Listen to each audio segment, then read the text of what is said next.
أعوذ بالله من الشيطان الرجيم. بسم الله الرحمن الرحيم. سيقول السفهاء من الناس ما ولاهم عن قبلتهم التي كانوا عليها قل لله المشرق والمغرب يهدي من يشاء إلى صراط مستقيم وكذلك جعلناكم أمة وسطا لتكونوا شهداء على الناس ويكون الرسول عليكم شهيدا وما جعلنا القبلة التي كنت عليها إلا لنعلم من يتبع الرسول ممن ينقلب على عقبيه وإن كانت لكبيرة إلا على الذين هدى الله وما كان الله ليضيع إيمانكم إن الله بالناس لرؤوف رحيم قد نرى تقلب وجهك في السماء فلنولينك قبلة ترضاها فول وجهك شطر المسجد الحرام وحيث ما كنتم فولوا وجوهكم شطره وإن الذين أوتوا الكتاب ليعلمون أنه الحق من ربهم وما الله بغافل عما يعملون ولئن أتيت الذين أوتوا الكتاب بكل آية ما تبعوا قبلتك وما أنت بتاب قبلتهم وما بعدهم بتاب قبلة بعد ولئن اتبعت أهواءهم من بعد ما جاءك من العلم إنك إذا لمن الظالمين الذين آتيناهم الكتاب يعرفونه كما يعرفون أبناءهم وإن فريقا منهم ليكتمون الحق وهم يعلمون الحق من ربك فلا تكونن من الممترين ولكل وجهة هو موليها فاستبقوا الخيرات أينما تكونوا يأتي بكم الله جميعا إن الله على كل شيء قدير ومن حيث خرجت فول وجهك شطر المسجد الحرام وإنه للحق من ربك وما الله بغافل عما تعملون ومن حيث خرجت فول وجهك شطر المسجد الحرام وحيث ما كنتم فولوا وجوهكم شطره لئلا يكون للناس عليكم حجة إلا الذين ظلموا منهم فلا تخشوهم واخشوني ولأتم نعمتي عليكم ولعلكم تهتدون كما أرسلنا فيكم رسولا منكم يتلو عليكم آياتنا ويزكيكم ويعلمكم الكتاب والحكمة ويعلمكم ما لم تكونوا تعلمون فاذكروني أذكركم واشكروني ولا تكفرون يا أيها الذين آمنوا استعينوا بالصبر والصلاة إن الله مع الصابرين ولا تقولوا لمن يقتل في سبيل الله أموات بل أحياء ولكن لا تشعرون ولنبلونكم بشيء من الخوف والجوع ونقص من الأموال والأنفس والثمرات وبشر الصابرين الذين إذا أصابتهم مصيبة قالوا إنا لله وإنا إليه راجعون أولئك عليهم صلوات من ربهم ورحمة وأولئك هم المهتدون إن الصفا والمروة من شعائر الله فمن حج البيت واعتمر فلا جناح عليه أن يطوف بهما ومن تطوع خيرا فإن الله شاكر عليم إن الذين يكتمون ما أنزلنا من البينات والهدى من بعد ما بيناه للناس في الكتاب أولئك يلعنهم الله ويلعنهم اللاعنون إلا الذين تابوا وأصلحوا وبينوا فأولئك أتوب عليهم وأنا التواب الرحيم إن الذين كفروا وماتوا وهم كفار أولئك عليهم لعنة الله والملائكة والناس أجمعين خالدين فيها لا يخفف عنهم العذاب ولا هم ينظرون وإلهكم إله واحد لا إله إلا هو الرحمن الرحيم إن في خلق السماوات والأرض واختلاف الليل والنهار والفلك التي تجري في البحر ما ينفع الناس وما أنزل الله من السماء مما إن فحيا به الأرض بعد موتها وبث فيها من كل دابة وتصريف الرياح والسحاب المسخر بين السماء والأرض لآيات لقوم يعقلون ومن الناس من يتخذ من دون الله أندادا يحبونهم كحب الله والذين آمنوا أشد حبا لله ولو يرى الذين ظلموا إذ يرون العذاب أن القوة لله جميعا وأن الله شديد العذاب إذ تبرأ الذين اتبعوا من الذين اتبعوا ورأوا العذاب وتقطعت بهم الأسباب وقال الذين اتبعوا لو أن لنا كرة فنتبرأ منهم كما تبرأوا منا كذلك يريهم الله أعمالهم مسرات عليهم وما هم بخارجين من النار يا أيها الناس كلوا مما في الأرض حلالا طيبا ولا تتبعوا خطوات الشيطان إنه لكم عدو مبين إنما يأمركم بالسوء والفحشاء وأن تقولوا على الله ما لا تعلمون وإذا قيل لهم اتبعوا ما أنزل الله قالوا بل نتبع ما ألفينا عليه آباءنا أولو كان آباؤهم لا يعقلون شيئا ولا يهتدون ومثل الذين كفروا كمثل الذي ينعق بما لا يسمع إلا دعاء ونداء صم بكم عمي فهم لا يعقلون يا أيها الذين آمنوا كلوا من طيبات ما رزقناكم واشكروا لله إن كنتم إياه تعبدون إنما حرم عليكم الميتة والدم ولحم الخنزير وما أهل به لغير الله فمن اضطر غير باغ ولا عاد فلا إثم عليه إن الله غفور رحيم إن الذين يكتمون ما أنزل الله من الكتاب ويشترون به ثمنا قليلا أولئك ما يأكلون في بطونهم إلا النار ولا يكلمهم الله يوم القيامة ولا يزكيهم ولهم عذاب أليم أولئك الذين اشتروا الضلالة بالهدى والعذاب بالمغفرة فما أصبرهم على النار ذلك بأن الله نزل الكتاب بالحق وإن الذين اختلفوا في الكتاب لفي شقاق بعيد ليس البر أن تولوا وجوهكم قبل المشرق والمغرب ولكن البر من آمن بالله واليوم الآخر والملائكة والكتاب والنبيين ليس البر أن تولوا وجوهكم قبل المشرق والمغرب ولكن البر من آمن بالله واليوم الآخر والملائكة والكتاب والنبيين وآتى المال على حبه ذوي القربى واليتامى والمساكين وابن السبيل والسائلين وفي الرقاب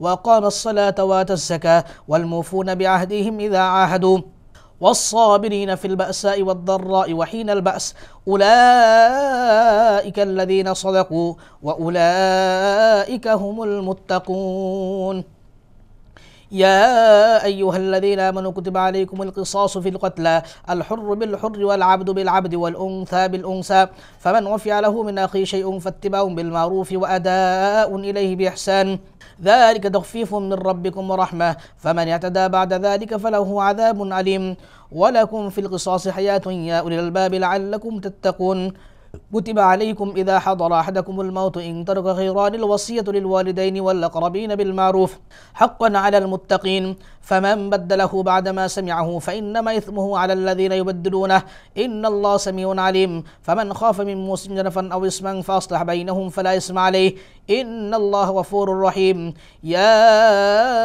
أيها الذين آمنوا كتب عليكم الصيام كما كتب على الذين من قبلكم لعلكم تتقون أياما معدودات فمن كان منكم مريضا أو على سفر فعدة من أيام أخر وعلى الذين يطيقونه فدية طعام مسكين فمن تطوع خيرا فهو خير له وأن تصوموا خير لكم إن كنتم تعلمون شهر رمضان الذي أنزل فيه القرآن هدى للناس وبينات من الهدى والفرقان فمن شهد منكم الشهر فليصم ومن كان مريضا أو على سفر فعدة من أيام أخر يريد الله بكم اليسر ولا يريد بكم العسر ولتكملوا العدة ولتكبروا الله على ما هداكم ولعلكم تشكرون وإذا سألك عبادي عني فإني قريب أجيب دعوة الداء إذا دعاني فليستجيبوا لي وليؤمنوا بي لعلهم يرشدون أحل لكم ليلة الصيام الرفث إلى نسائكم هن لباس لكم وأنتم لباس لهن علم الله أنكم كنتم تختانون أنفسكم فتاب عليكم وعفى عنكم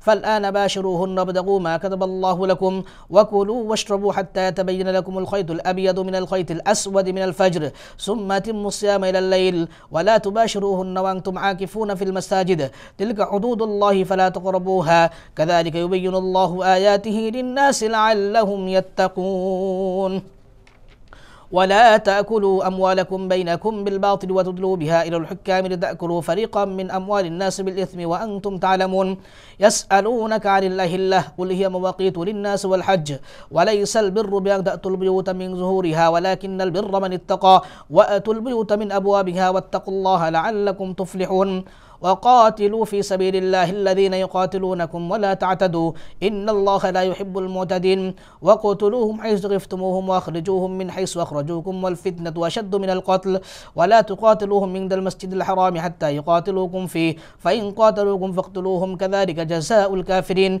فإن انتهوا فإن الله غفور رحيم وقاتلوهم حتى لا تكون فتنة ويكون الدين لله فإن انتهوا فلا عدوان إلا على الظالمين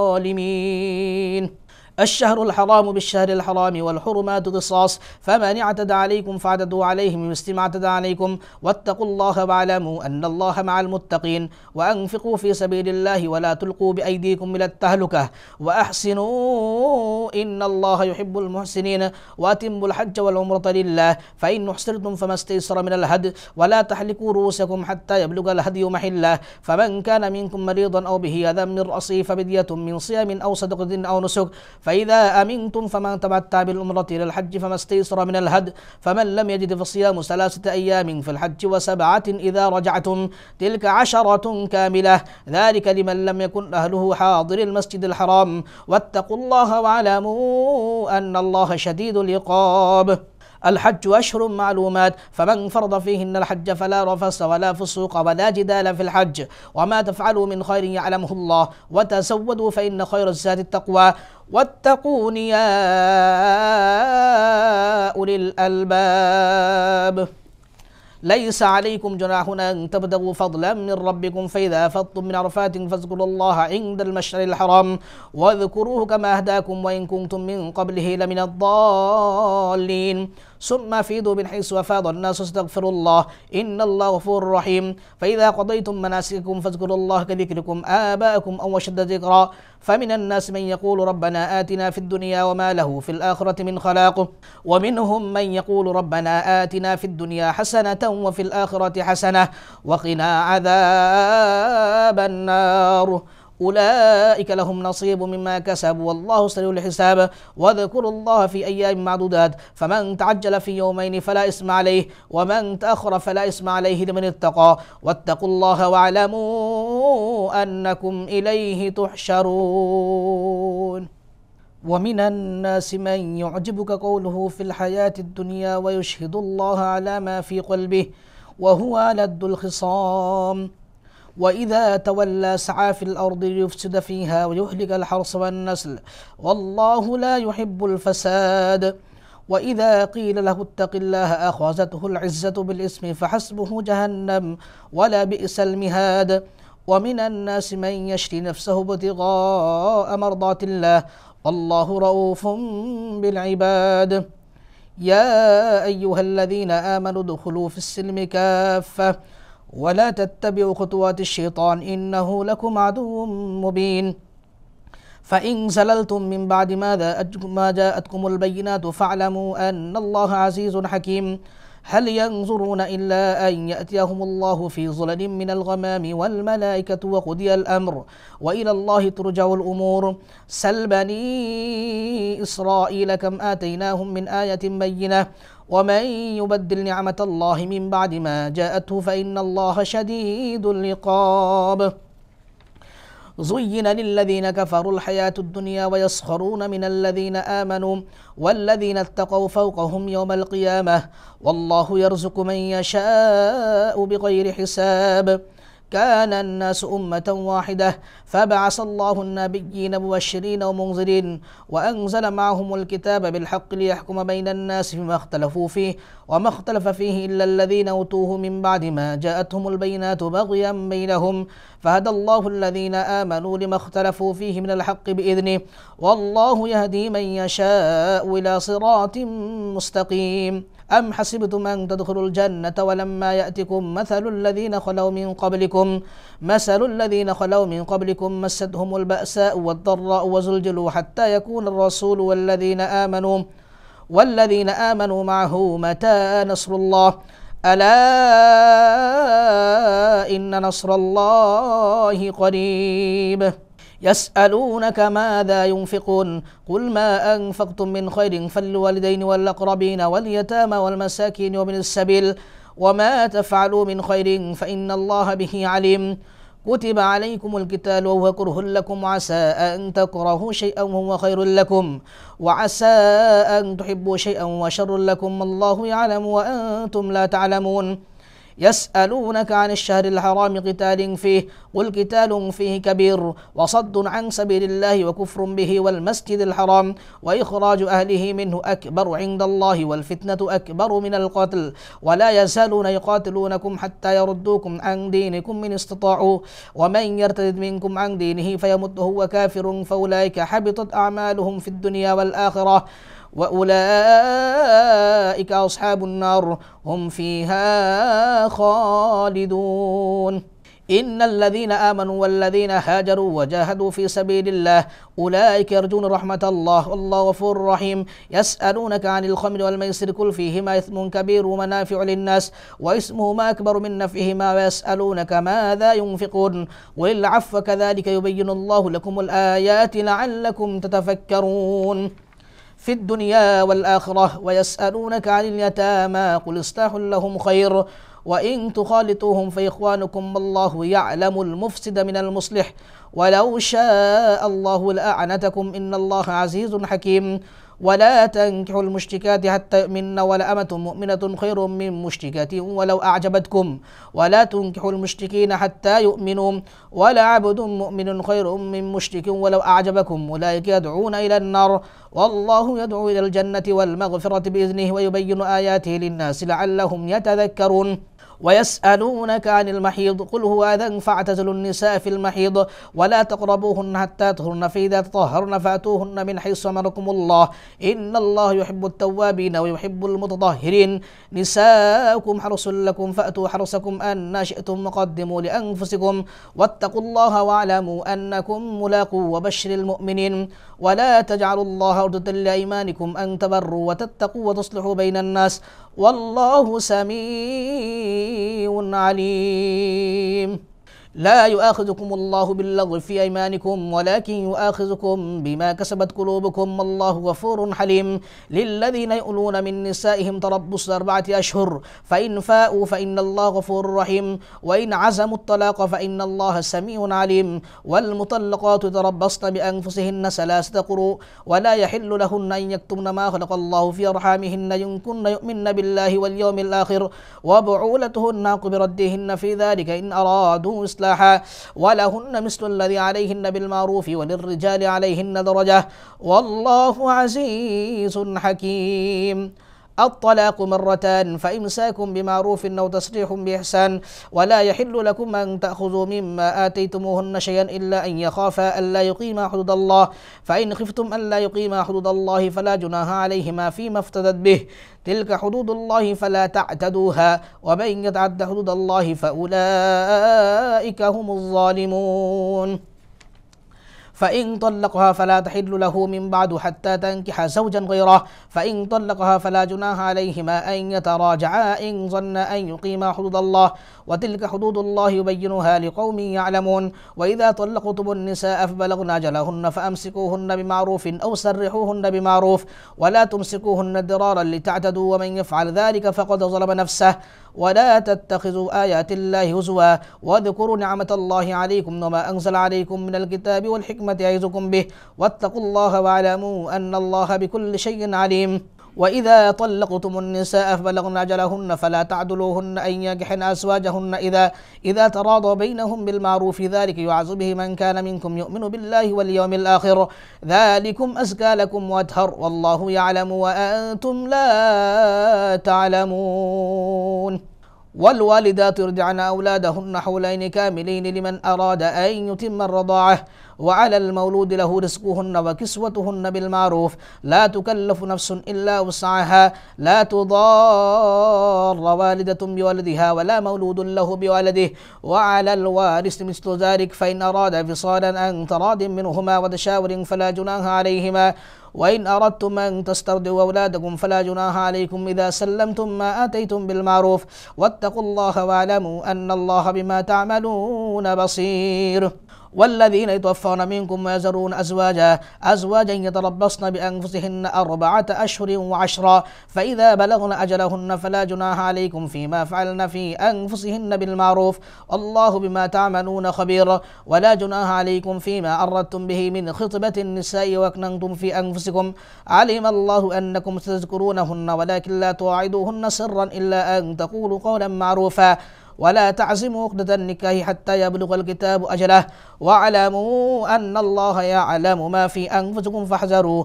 واعلموا أن الله غفور حليم لا جناح عليكم إن طلقتم النساء ما لم تمسوهن أو تفرضوا لهن فريضة ومتعوهن الموسع قدره على المقدر قدره متاعا بالمعروف حقا على المحسنين وإن طلقتموهن من قبل أن تمسوهن وقد فرضتم لهن فريضة فنصف ما فرضتم إلا أن يعفون أو يعفو الذي بيده عقدة النكاح وأن تعفوا أقرب للتقوى ولا تنسوا الفضل بينكم إن الله بما تعملون بصير حافظوا على الصلوات والصلاة الوسطى وقوموا لله قانتين فإن خفتم فرجالا أو ركبانا فإذا أمنتم فاذكروا الله كما علمكم ما لم تكونوا تعلمون والذين توفون منكم ويذرون أزواجا وصية لأزواجهم متاعا إلى الحول غير إخراج فإن خرجن فلا جناح عليكم فيما فعلن في أنفسهن من معروف والله عزيز حكيم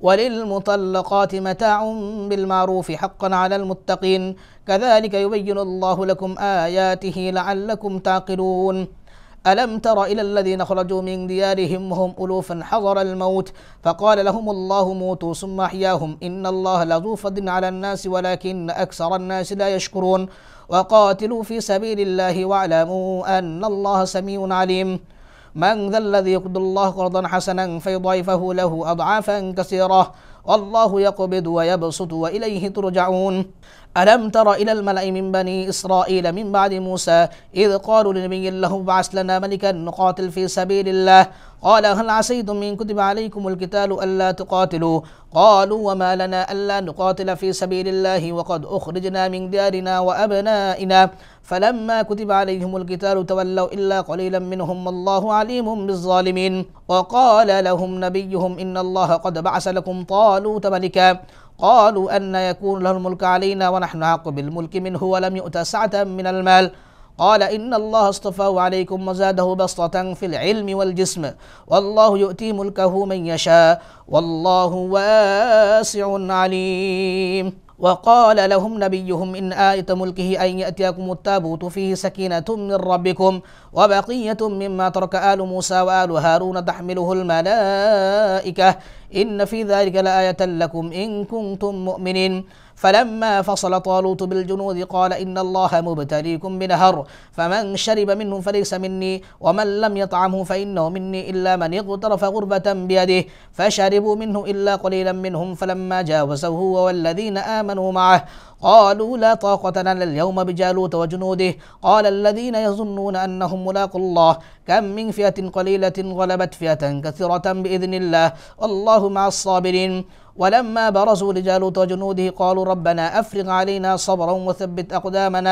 وثبت أقدامنا وانصرنا على القوم الكافرين فهزموهم بإذن الله وقاتل داود جالوت وآتاه الله الملك والحكمة وعلمه مما يشاء ولولا دفع الله الناس بعضهم ببعض لفسدت الأرض ولكن الله ذو فضل على العالمين تلك آيات الله نتلوها عليك بالحق وإنك لمن المرسلين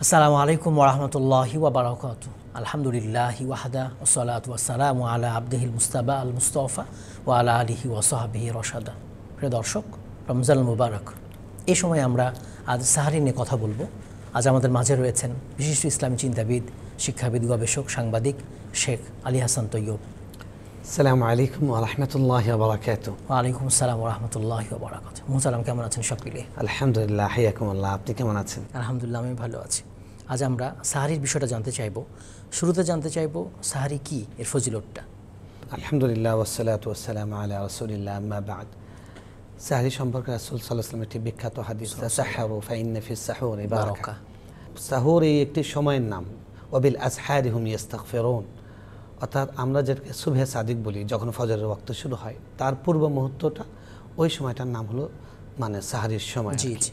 এই সময়ে যে খাবারটা গ্রহণ করা হয় সেই খাবারটাকে বলা হয় সাহুর।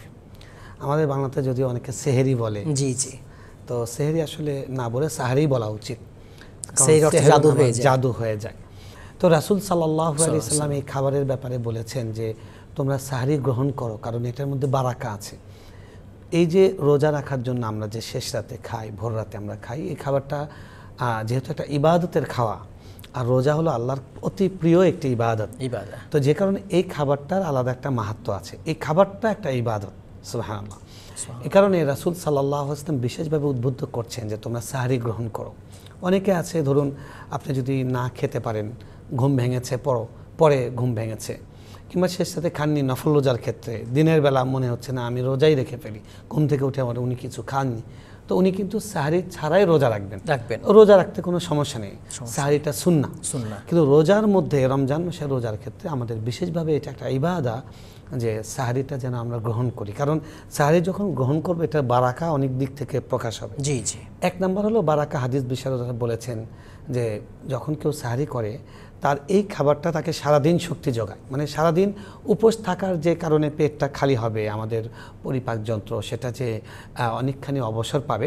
তো এই যে খাবারটা যদি আমরা সাহারি গ্রহণ করি তাহলে দেখা যাবে যে দুপুর বা বিকেল পর্যন্ত শরীরের শক্তি পরিপূর্ণ থাকে। ওই খাবারটা শরীরকে পুষ্টি যোগায়, মানে শরীরকে শক্তিশালী, সিয়াম রাখা সহজ হয়ে যায়, সিয়াম রাখা সহজ হয়ে যায়। এটা একটা বারাকার দিক যে শরীরকে সারাদিন শক্তি যোগাচ্ছে।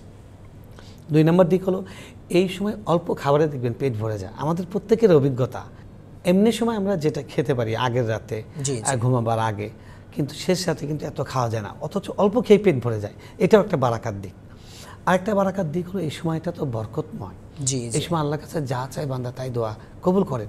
আল্লাহ সুবহানাহু ওয়া তাআলা বারবার আমাদেরকে বলেছেন, বিশেষ করে সহিহ বুখারী এবং মুসলিমের, যে আল্লাহ তাআলা হিনা ইয়াবকা সুলুসুল লাইলিল আখির, রাতের শেষ তৃতীয়াংশ যখন বাকি থাকে তখন আল্লাহ তাআলা নেমে এসে আল্লাহ বলতে থাকেন কি দরকার, রিজিক চাইলে রিজিক চাও, ক্ষমা চাইলে ক্ষমা চাও।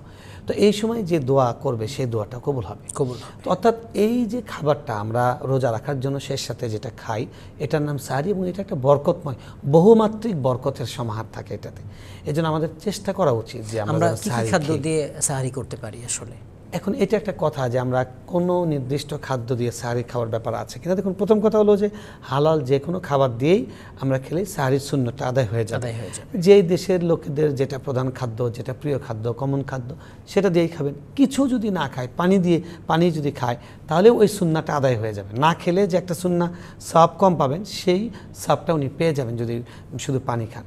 কিন্তু আমরা রাসূল সাল্লাল্লাহু আলাইহি ওয়াসাল্লাম কী করেছেন সেটা যদি দেখি, তাহলে আমরা দেখি যে তিনি খেজুর খেতেন, আল্লাহ নবী সাল্লাল্লাহু আলাইহি ওয়াসাল্লাম। আমাদের দেশে কিন্তু ইফতারের সময় খেজুর খাওয়াটা ব্যাপকভাবে প্রচলন আছে এবং এটা সুন্নাহ। রাসূল সাল্লাল্লাহু আলাইহি ওয়াসাল্লাম ইফতার করতেন খেজুর দিয়ে, প্রথম আগে খেজুর খেতেন, না পেলে পানি খেতেন। তো সুতরাং এই সুন্নাহটা ঠিকই আছে, কিন্তু সাহরির সময় রাসূল সাল্লাল্লাহু আলাইহি ওয়াসাল্লাম খেজুর খেতেন। এটা আমাদের দেশে খেয়াল করা হয় না এবং এটা আমাদের দেশে এটা তেমন একটা প্রচলন নাই। আমরা বিশেষ করে দর্শকদের দৃষ্টি আকর্ষণ করব যে এই সুন্নাহটা আমরা জিন্দা করতে পারি। কারণ এখন আমাদের যারা পুষ্টিবিদ যারা আছেন, চিকিৎসক যারা আছেন, তারা বলছেন যে খেজুরের মধ্যে অনেক উচ্চমাত্রার প্রোটিন আছে, সারাদিন শরীরকে শক্তি যোগায়। সাহাবায়ে কেরাম 2টা খেজুর খেয়ে 3টা খেজুর খেয়ে তারা যুদ্ধ করেছেন রোজা রাখা অবস্থায়। তো এবং আসলেও খেজুর খেলে আপনি যদি কেউ যদি 2টা আজওয়াত খেজুর খায়, 2টা মাবরুম খেজুর খায়, মরিয়ম খেজুর খায়, খেজুর হৃষ্টপুষ্ট বড় খেজুর আছে, এই খেজুরগুলো খেলে দেখা যায় জোর বেজোর খেতে পারে। হ্যাঁ, জোর বেজোর খেতে পারে।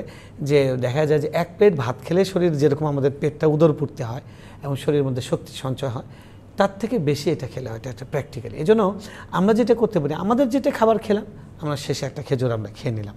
আমি গত 2 বছর ধরে আমার বাসাটা আমি বলেছি যে সুন্নাহ আদায়ের নিয়ত, এবং শরীরের সারাদিন এটা উপকারটা পাওয়া যায় আলহামদুলিল্লাহ। সাহারির সময় আমরা কখন থেকে কখন গণ্য করতে পারি? রাতের শেষ তৃতীয়াংশ যেটা বা সুবহে সাদিকের পূর্ব মুহূর্ত যেটা, সেটা পুরাটাই সাহারির সময়। কেউ যদি এশার পরে খাওয়ার সময় একটু খাওয়ার সময় নিয়ত করে, তাও সাহারির সাপটা হয়ে যাবে। কিন্তু সাহরির শ্রেষ্ঠ সময় কোনটা? যেমন ধরুন নামাজের ওয়াক্ত শুরু হলো আপনার 12:30টার সময়, আবার সেটা কিন্তু 3টা পর্যন্ত বা 2:30 বা 2:45 পর্যন্ত যখন নামাজ পড়া যাচ্ছে, কিন্তু উত্তম সময় কোনটা? এরকম সাহরিরও উত্তম সময় হলো শেষের সময়টা। আল্লাহ রাসূল সাল্লাল্লাহু আলাইহি ওয়াসাল্লাম বলছেন যে আমার উম্মত খায়ের এবং কল্যাণের মধ্যে থাকবে যতদিন তারা আগে ভাগে ইফতার করবে, অর্থাৎ প্রথম সময় ইফতার করবে আর শেষ সময় বিলম্ব করবে। দেখেন ইসলাম কত সুন্দর, আল্লাহ রাসূল সাল্লাল্লাহু আলাইহি ওয়াসাল্লাম আমাদের কত কল্যাণ চিন্তা করেছেন। আপনি যতটা শেষ সময়ে খাবেন ততটা আপনার বেশি সময় দেয় এই খাবারটা আপনার শরীরকে সাপোর্ট দেবে। তার মানে রাসূল সাল্লাল্লাহু আলাইহি ওয়াসাল্লাম চাচ্ছেন, ইসলাম চাচ্ছে যে আপনার অনাহার থাকার কষ্টটা যেন কম হয়, সেটার জন্য আপনাকে খেতে বলছে, এবং একদম শেষ সময়। এবং রাসূল সাল্লাল্লাহু আলাইহি ওয়াসাল্লাম তখনই খেয়েছেন। তিনি নিজে শেষ সময় সবসময় খাওয়ার তিনি ইহতেমাম করতেন। আমাদেরকেও এই সুন্নতটা খেয়াল রাখা উচিত ইনশাআল্লাহ বিইজনিল্লাহ। এবার জিজ্ঞেস করব, কার উপর গোসল ফরজ হয়ে গেছে, এই সময় সে গোসল করবে নাকি সাহারি করবে, কোনটা, নাকি এভাবেই? খুবই গুরুত্বপূর্ণ এবং জীবন জিজ্ঞাসা এটা। অনেকেই পরিস্থিতি হয় যে দেখা গেছে যে স্বামী স্ত্রী দাম্পত্য মিলন করেছেন, ঘুমিয়ে গেছেন, এখন দেখা গেছে যে সাহরির সময় আর বাকি আছে 10 মিনিট, 15 মিনিট, 20 মিনিট, ধরফর করে উঠেছেন। এখন কি করবেন, আগে ফরজ না আগে সুন্নত? দেখুন ব্যাপারটা হলো যে ফজরের নামাজের সময় তো একটা লম্বা সময় থাকে, আপনার সাহরির সময়টা লিমিটেড টাইম, আপনি সাহরিটা আগে করে নেবেন, কারণ ফজরের নামাজটা একটু পরেও পড়তে পারবেন, কিন্তু সাহরি করে নেবেন, আপনি সাহরি করবেন। এটা শুধু মানে আলেমদের ফতোয়া নয়, মাসালা নয়, এটা রাসূল সাল্লাল্লাহু আলাইহি ওয়াসাল্লাম করেছেন। আয়েশা রাদিয়াল্লাহু তাআলা আনহা বলেছেন যে রাসূল সাল্লাল্লাহু আলাইহি ওয়াসাল্লাম তিনি সাহরি গ্রহণ করেছেন, আজান হয়েছে, তারপরে তিনি গোসল করেছেন। তো সুতরাং এই জিনিসটা আমরা এটাকে উৎসাহিত করছি না, কিন্তু কারো যদি এরকম হয়ে যায়, উত্তম হলো যে সাথে গোসল করে নেওয়া। কিন্তু কেউ যদি এরকম হয় যে সাহরির শেষ সময় উঠে গেছেন, তিনি অবশ্যই আগে সাহরিটা গ্রহণ করবেন। সাহরি শেষ করে রোজার নিয়ত করে ফেলবেন যে আজকে রোজা করছি, তারপরে তিনি গোসল করবেন, এরপরে তিনি মসজিদের দিকে যাবেন। আর সময় থাকলে তো আগে গোসল করে নিচ্ছেন। হ্যাঁ, আগে গোসল করে নেবেন। তো আমাদের যেটা চেষ্টা করা উচিত যে সাহরির আগে বা পরে এই সময়টা আমাদের দোয়া করা। এই সময়টা কিন্তু আমরা দেখা যায় কি আমরা গল্পগুজব করে কাটিয়ে দিচ্ছি, বা চ্যানেল ঘুরে ঘুরে, টেলিভিশন চ্যানেল ঘুরে ঘুরে, কিংবা স্মার্টফোন আমরা মোবাইলে ফেসবুকে স্ক্রল করছি।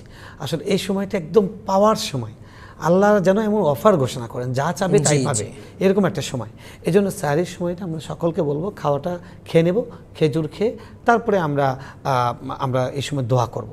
আরেকটা জিনিস খুবই গুরুত্বপূর্ণ, সেটা হলো অনেকে মনে করেন যে সাহরি খেয়ে নিয়ত করে ফেলেছেন, এখনও 10 মিনিট বা 15 মিনিট সময় আছে, অনেক সময় 1 ঘন্টা আগে খেয়ে ফেলেছেন, এখন উনি কিন্তু নিয়ত করে ফেলছে আর খাওয়া যাবে না। হ্যাঁ, এটা কিন্তু ভুল। আপনি খেতে পারবেন কোনো সময় থাকা পর্যন্ত, সময় যতক্ষণ পর্যন্ত আছে ততক্ষণ পর্যন্ত আমরা খেতে পারবো। তো সুতরাং এইভাবে যদি আমরা সাহরিটা গ্রহণ করি, এই সাহরিটা সুন্নত আদায় হবে, আমাদের রোজার জন্য সাপোর্ট দেবে, আর একটা সারাদিন আমাদের শরীরের মধ্যে শক্তি থাকবে। ইদানিং আমরা দেখছি অনেকে সাহারি নাইট করে, সাহারি পার্টি করে, আসলে এই ব্যাপারে ইসলাম কি বলছে? আমরা যদি কোনো উৎসব করি তাহলে এটা মনে রাখতে হবে এটা উৎসব, এটা ইবাদত নয়। আমরা যে ইফতার করি, আমরা যে সাহরি খাই, দেখেন অন্য পৃথিবীর সব ধর্মের থেকে ইসলাম শ্রেষ্ঠ। কেন? ইসলামের সব কিছু ইবাদত, খাওয়াটাও ইবাদত। আমরা ওয়াশরুমে যাচ্ছি, আমরা যদি বাম পা দিয়ে ঢুকি এবং প্রবেশের আগে দোয়া পড়ে নিই, তাহলে কিন্তু এটাও আমার ইবাদতে কনভার্ট হচ্ছে। তো এই জন্য আমাদের ইফতার করা এটা একটা নিছক খাওয়ানো, একটা ইবাদত। সাহরি করা এটা ইফতার, এটা একটা ইবাদা। যেহেতু ইবাদা, তাই এটাকে শুধুমাত্র একটা এনজয় করা বা এটা শুধুমাত্র উল্লাস, এটা শুধুমাত্র মানে কি বলে আনলিমিটেড খাওয়ার মধ্যে যেন আমরা এটা না করি। করতে পারেন, এখানে পর্দার মেইনটেইনটা দরকার আছে, পর্দা মেইনটেইন করা, কোনো নাফরমানি, কোনো গুনার কাজ যেন না হয় খেয়াল করা। গতকালকে পড়ছিলাম যে আমরা মানুষকে ইফতার করানোর কথা বলি, সে সওয়াবের কথাটা বলি, ওটা সওয়াবের কাজ, কিন্তু আমাদের এটা মনে রাখতে হবে ইবাদতের ভাবগাম্ভীর্য যেন থাকে। এটা এমন না যে হাই দোস্ত চিল করলাম, তারপর সেলফি তুললাম, ছেলে মেয়ে হইহুল্লোড় করলাম, এটা তো একটা ইবাদত, এটাকে যেন গুনায় রূপান্তর না, সেটা আমাদেরকে খেয়াল করতে হবে। সেটা খেয়াল করে আমরা যেন খাই। আর আমাদের মনে রাখতে হবে ইবাদত রমজানের রোজা এসছে সংযমের জন্য। অফুরন্ত খেলাম, হিউজ পরিমাণ নষ্ট করলাম, তাহলে কিন্তু সংযম থাকলো না। এই বিষয়গুলো খেয়াল করে আমরা করতে পারি, অসুবিধা নেই। কিন্তু আমরা যত সিম্পল করব, সাদামাটা করব, তত রোজার বিষয়টা আমাদের ভাবগাম্ভীর্য রক্ষা হবে, রোজার উদ্দেশ্যে সাধন হবে, শরিয়ার বিধান যেন লঙ্ঘিত না হয়, এগুলো খেয়াল রাখতে হবে, এটা খুব খেয়াল করতে হবে। জাযাকাল্লাহ খাইর, আমাদের মূল্যবান সময় দিয়েছেন, জাযাকুমুল্লাহ। দর্শক, আমরা এতক্ষণ ধরে সাহারির ফজিলত, সাহারির মাসলা মাসাইল জানলাম। এভাবে আমরা সাহারি করব। আল্লাহ তাআলা আমাদের তৌফিক দান করুন, আমিন। আসসালামু আলাইকুম ওয়া রাহমাতুল্লাহি ওয়া বারাকাতুহু।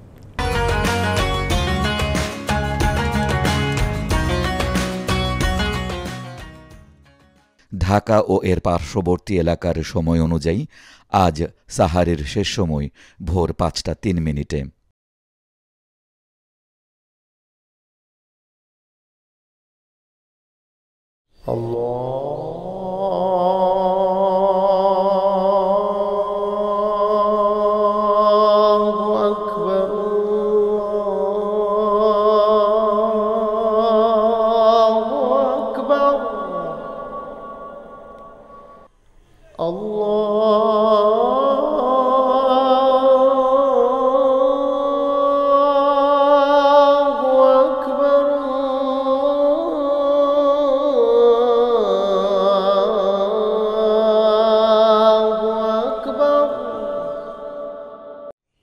أشهد أن لا إله إلا الله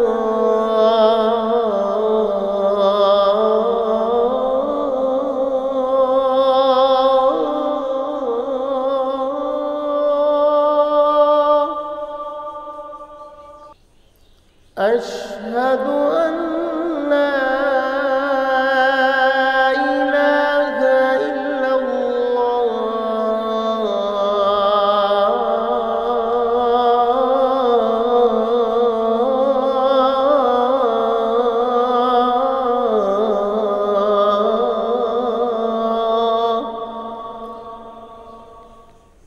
أشهد أن محمدًا رسول الله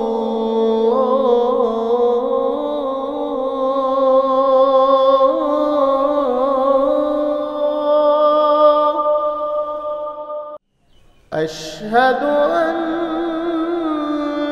محمدًا رسول الله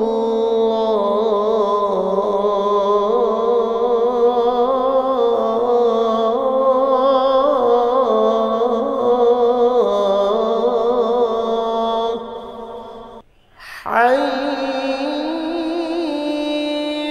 على الصلاة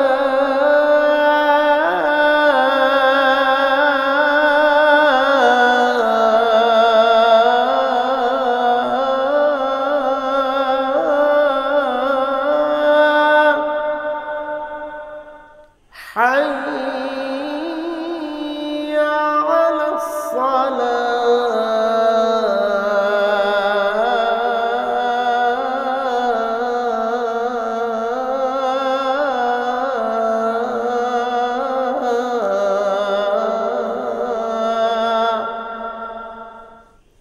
حي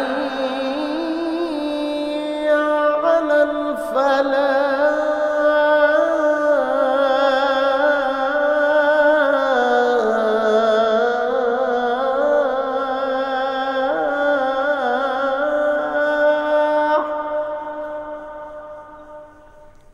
حي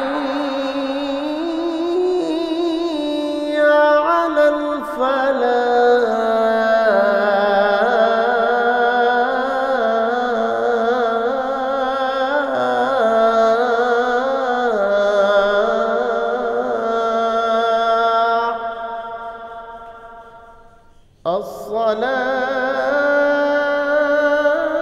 الصلاة خير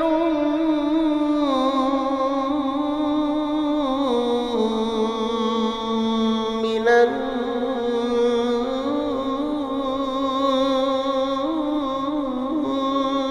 النوم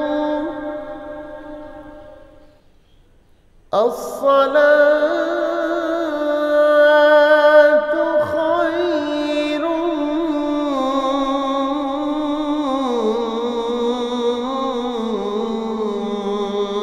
من النوم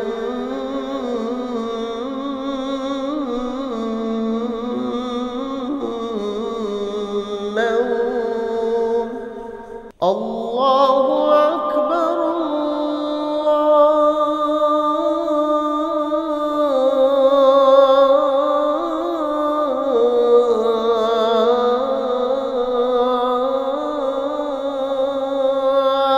الله أكبر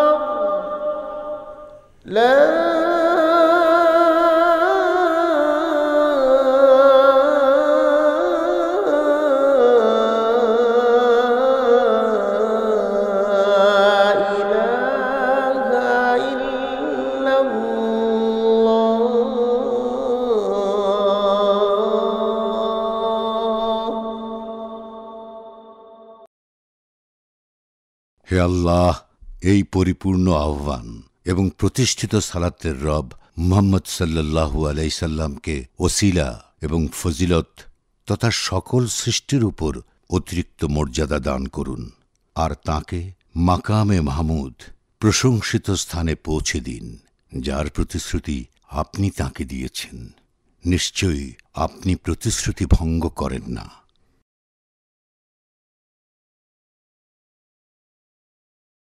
রাসূল সাল্লাল্লাহু আলাইহি ওয়াসাল্লাম বলেছেন, যখন রমজান মাস শুরু হয় তখন বেহেশতের দরজাগুলো খুলে দেওয়া হয় এবং জাহান্নামের দরজাগুলো বন্ধ করে দেওয়া হয় এবং শয়তানদেরকে শৃঙ্খলিত করা হয়। বুখারী।